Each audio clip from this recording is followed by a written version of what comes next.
Okay, so it's the afternoon on February 25th, and last weekend I found information about a visit by Geert Wilders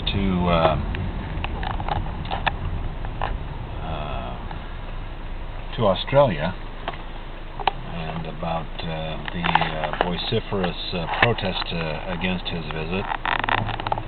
And anyway, I listened to one of the speeches that Wilders made while he was in Australia, and listened to him being interviewed on an Australian TV program, and then I found some other people. I found this lady from Austria who's been prosecuted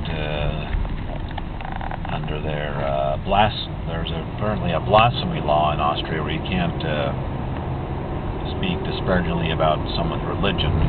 So she got prosecuted under that law because she made note of the fact that Mohammed married a 6-year-old and had sex with her when she was 9. And then I did a little bit more research and about related people, and found this guy who's I believe his last name is Bell. But I'll post links to all these things so you can check them out yourself. But this Bell guy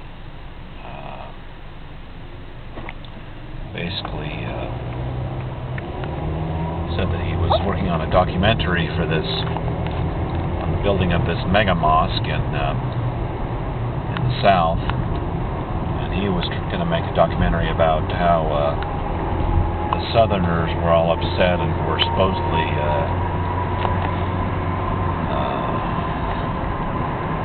being bigoted about the whole situation. And then this guy came across a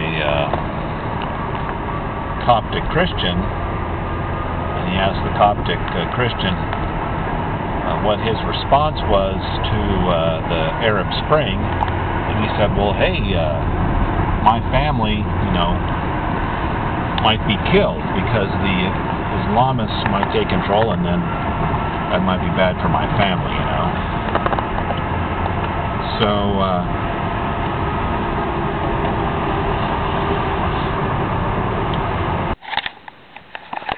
okay, it's February 27th, 2013, and I wanted to follow up on the video that I made earlier and mention some specific names of people that I didn't mention in the other video, but I referred to them, but it'd be good to say their explicit names.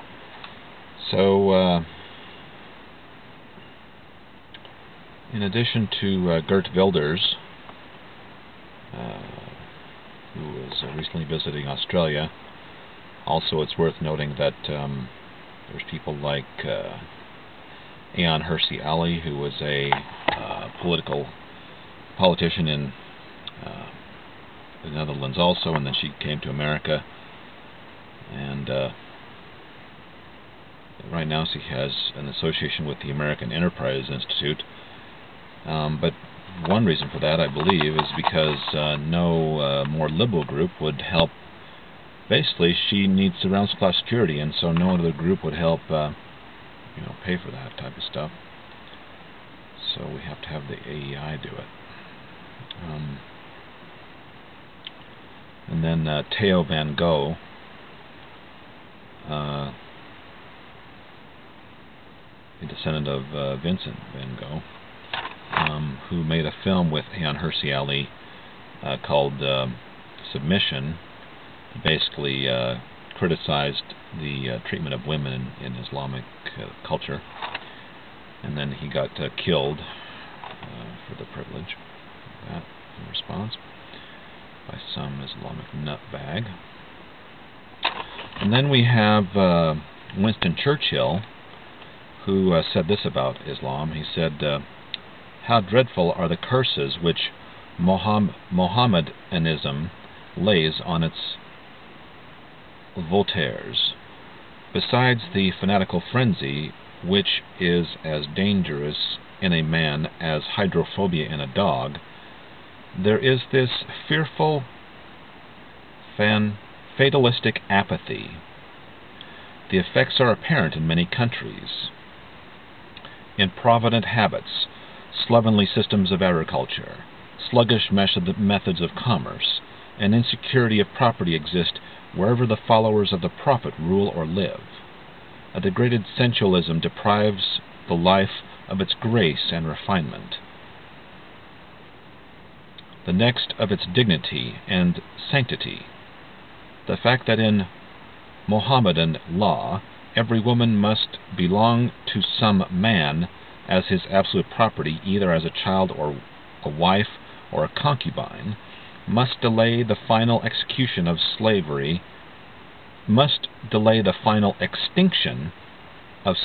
until the faith of Islam has ceased to be a great power among men. Goodness gracious. Winston Churchill, huh? He sounds like a Islamophobe and a racist.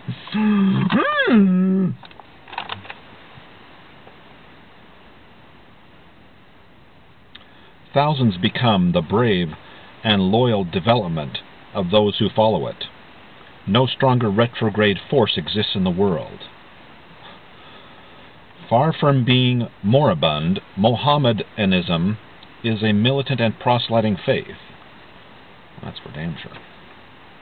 It has already spread throughout Central Africa, raising fearless warriors at every step, and were it not that Christianity is sheltered in the strong arms of science, the science against which it had vainly struggled, the civilization of modern Europe might fall, as fell the civilization of ancient Rome.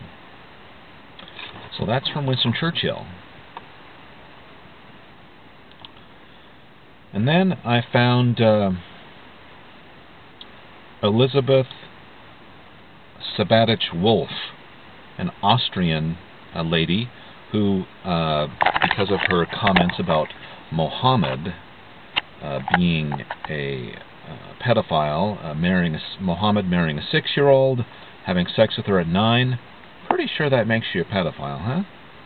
And a child rapist, Mohammed.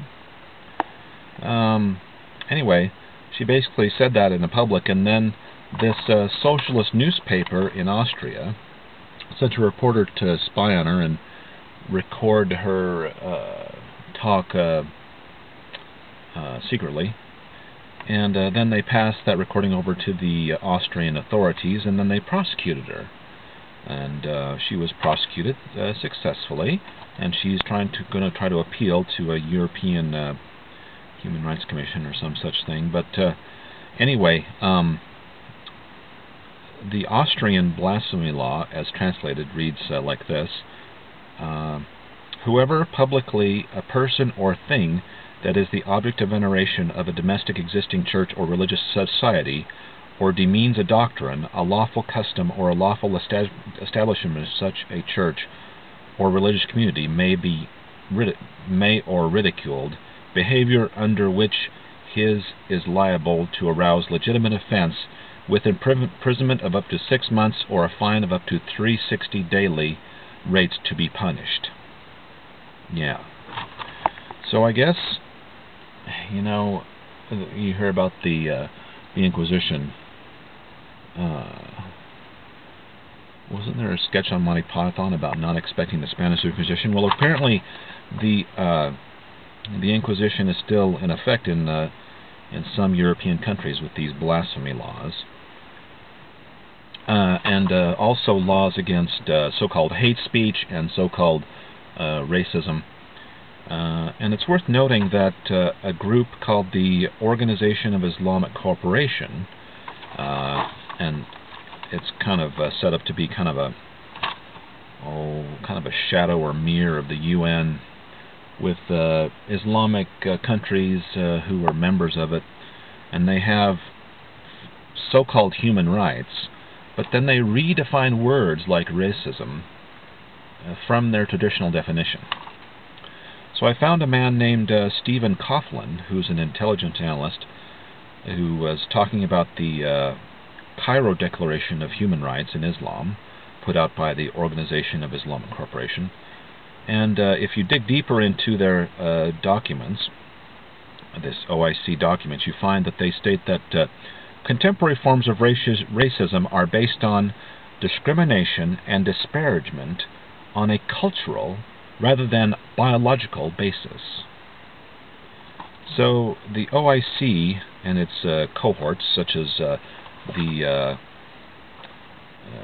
Council of American Islamic Relations, CARE, whatever their name is, basically Islamic advocacy group here, called, whose acronym sounds like CARE, in America. Basically, these people think that racism, whenever you talk smack about Muhammad or about how he was a pedophile and about how he was a murderous warmonger who killed people for not converting to Islam, whenever you, or do you talk about how the Quran mentions that heathens should have their skin burned off in hell, and regrown and burned off and regrown and burned off and regrown and burned off. If you mention any of that stuff, basically let's say, you're a racist and you're an Islamophobe. And I agree with Geert Wilders where he says that a lot of people who are members of the Islamic religion are more moderate, and thankfully so. Thankfully they're not all, they don't all have the morals of Muhammad, but it's too bad that in Islam they still hold up Muhammad as being the highest example, the most perfect example of someone you should follow. You know, Muhammad was the best example, kind of similar to what Buddhists do. It's all about with Buddha, it's kind of all about a cult of personality, yet another cult of personality. But in this case, if you try to say that the emperor has no clothes about Islam, you're called a racist and a hater and a Islamophobe. People like Amy Goodman would say that, the host of Democracy Now! Program, TV and radio program. And there's plenty of others who've been liberals, who've been sucked in by the propaganda essentially funded by Saudi Arabia. And, you know, conservative Muslims, Muslim Brotherhood people, Hamas, basically anybody who can glom onto the history of, you know, coming out of oppression, you know, doing away with slavery, that was racism, you know, discrimination against people, like the Native Americans, what happened to them, I mean, I should say American Indians. Native American is not a term I prefer to use because anybody who's born here is native, so American Indians, I should say.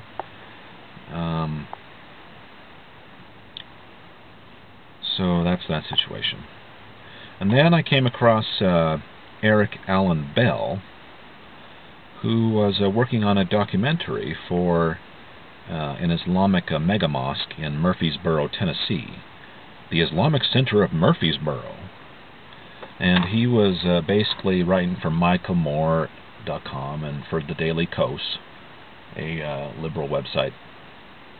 And then he got fired from the Daily Kos because he basically, Mr. Bell encountered a Coptic Christian cab driver who was telling him that when Egypt gets taken over by the Muslim Brotherhood, that will be trouble for the Coptic Christians. Okay? And then he said, "Oh, what's a Coptic Christian?" So Eric Allen Bell may not be, you know, highly educated, because if he didn't know about Coptic Christians before he was making a documentary, he might have been a little bit of a, you know, uneducated person on that front. But and supposedly he switched from being a liberal to a conservative and whatever. But I'm still a liberal. I'm still a socialist, but I'm an anti-authoritarian socialist and an anti-authoritarian liberal. So that means that I consider freedom of speech to be more important than freedom from offense. Okay. Then Obama, during his UN speech, he said the future must not, in his recent UN speech, said the future must not belong to those who slander the Prophet of Islam. And so I voted for Obama twice. and I think it's good that he was elected. And if you examine the views of people like George W. Bush, you'll find that he made similar pandering statements about Islam. You know, after 9/11, he had some participation with activities that claimed, oh, everyone believes in the same God, and Islam wants peace, and it's not true Islam. When terrorists fly planes into buildings, that's not true Islam. Yeah, but sadly it is. So Obama, on that particular point, is just naive. But just because there's liberal dumb shits, for example, in the Unitarian Church, who claim that Muhammad was an advocate for social justice, and just because there's other ones who say that criticism of Islam is equivalent to racism, just because there's dumb shit liberals doesn't mean I'm gonna stop being one. So I'm basically a 9/11 liberal, and maybe Bill Maher coined that term on his show, Real Time with Bill Maher. But you know, here's some other 9/11 liberals I can think of. In addition to Bill Maher, we have Salman Rushdie. We have Christopher, the former Christopher, or I should say the late Christopher Hitchens. Sam Harris, Richard Dawkins, maybe Stephen Fry, the Danish cartoonists. I mean, are there any conservatives in Denmark? Probably not that many. The people who write for the Charlie Hebdo newspaper, they're probably not all that conservative. But you know, also think about the Monty Python group, the men who made the film Life of Brian. Most of them are probably not all that conservative, so to speak. And so, but anyway, I was reading about this thing in the UK about how they had a law that made it so a policeman could fine a person if they offended someone else, but insulted someone else. So the police, the nutball police in Britain, were going around arresting people for example, calling a horse gay, or for putting a sign on someone's bedroom window that religion is a myth, or even for putting Bible verses on a TV in a bar. And you know, I'm an atheist, but if some bar owner wants to put Bible verses on TV, nobody should say, "Oh, you can't do that. You're offending people."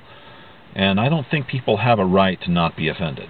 That's not a right you have, because the right of free speech depends on the right to be offended not being a right.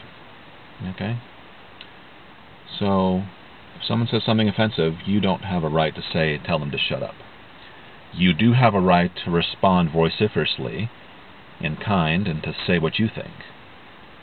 But if we're going to have an open society and democracy, we have to have a situation where everybody gets to speak, regardless of how nutty or stupid their ideas are.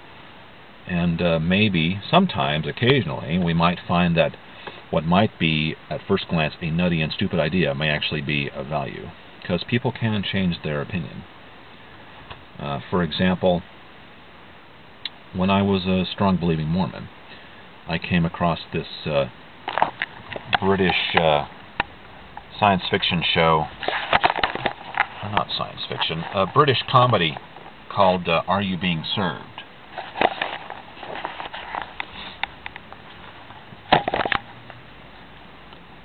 And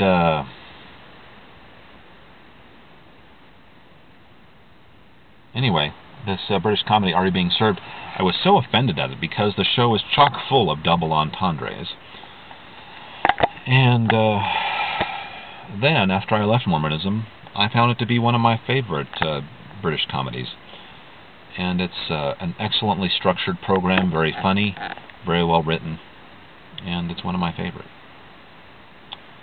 And so that's just one example. But back in the day, when I was a strong believing Mormon, it was said, well, hey, that's an insulting program. Let's ban it. Let me write a letter to my public radio station and say, this offends me. So see how we can change our opinions? And I'm unlikely to change my opinion of people like Ayn Rand, who worshipped at the feet of a... Hello.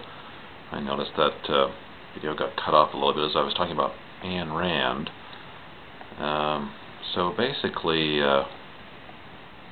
she apparently she liked the morals of a murderous psychopath. It was like the perfect model of someone, and so that's not so good. So I'm unlikely to change my views of her, or of the social Spencerists / social Darwinists who want to cut off everyone from a social safety net. But on the other hand, I will stand with people as far as an advocacy for free speech, even if I disagree with them on other points. So that's one key thing. Alright, so that's it. Check out my blog and the links there and other videos, and you can do more research for yourself. Alright? So apparently Muhammad didn't have any clothes as an emperor, and neither did Joseph Smith, David Koresh, Brigham Young, Spencer Kimball.